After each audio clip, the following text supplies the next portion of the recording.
Well, to discuss all the latest diplomatic developments, I'm joined in the studio by Ruth Wasserman Lande, a former member of the Knesset and the former co-chair of the Abraham Accords Parliamentary Caucus. Great to have you with us, Ruth. Likewise. Over in Dubai tonight, Dr. Najat Al-Sayed is assistant professor at the American University in the Emirates. Great to see you as well, Najat. And Ruth, I'll start with you, if I may. First, Azerbaijan, now Turkmenistan. Israel has an embassy there. What do you make of this strategy to kind of forge ties with Iran's very close neighbours? So first of all, I think there was a strategy from the beginning to broaden the Abraham Accords, not to leave them in the narrow region of the GCC and the Gulf in general, and or North Africa, but also to extend towards the Central Asian area, and perhaps in the future even some countries to create a corridor within the southern parts of Europe, from Central Asia to the region, in fact.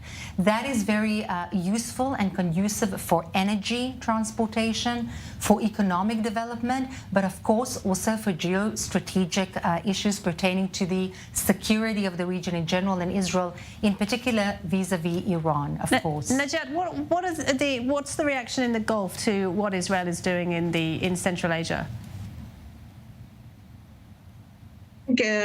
Internal issue to Israel. There's no reaction to that except heading towards the news. It's not. It's internal foreign affairs of the Israeli foreign affairs. That's how they see it. As long as it's not related to the Arab countries, so they look at it as this way.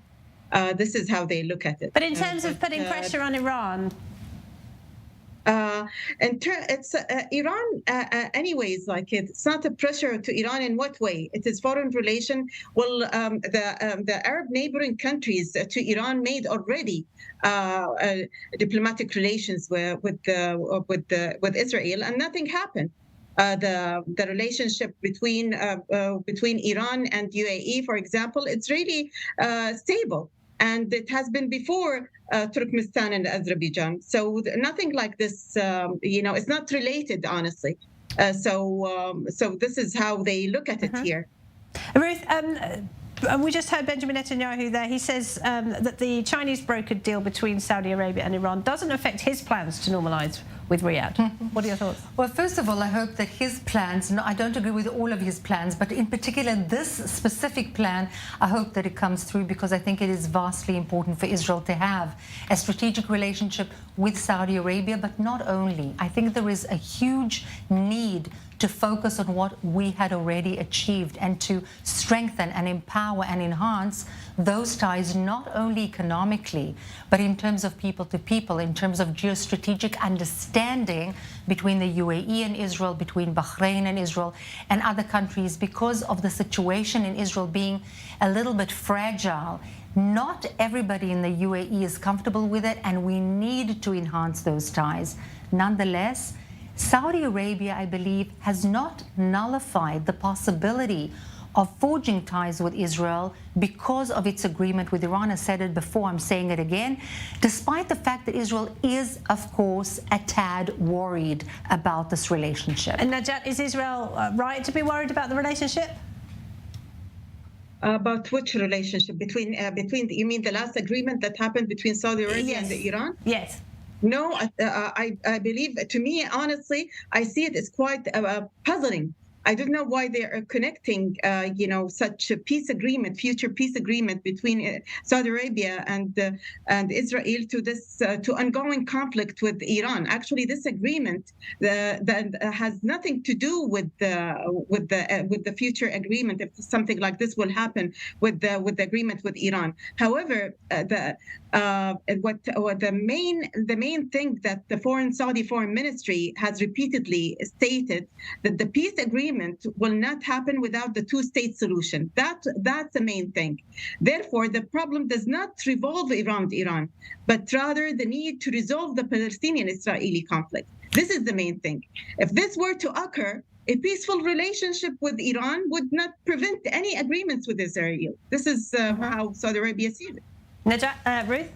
I wanted to add one more thing. I think that the fact that Benjamin Netanyahu, the Prime Minister of Israel, has said that far-reaching occurrences may happen with the Israeli-Palestinian conflict if and when there will be an agreement with Saudi Arabia is something to think about, something to focus on, because this is perhaps an indication of some concessions that, even though it seems absolutely unrealistic at the moment, he may be thinking of in order to try and really forge some kind of an agreement or even a path towards an agreement with Saudi Arabia. So, Najat, the prospect of normalization with Riyadh could act as an incentive for the current Israeli government to make some kind of progress towards peace with the Palestinians? Of course, this is number one. And the Foreign Ministry of Saudi Arabia keeps saying that more than once. Once and two. And I totally agree with your guest, with Ruth, when she says it is very important to normalize with other countries, especially with the neighboring of Iran. This is very important, from Central Asia to the Gulf. That can enhance it. The more de-escalating conflicts that can happen, the more that kind of agreement, that peace treaty can happen. But number one is actually resolving the issue between the Israeli and the Palestinians. Najat, thank you very much. Just very quickly, Ruth, Eli Cohen says another country might be about to normalize with Israel.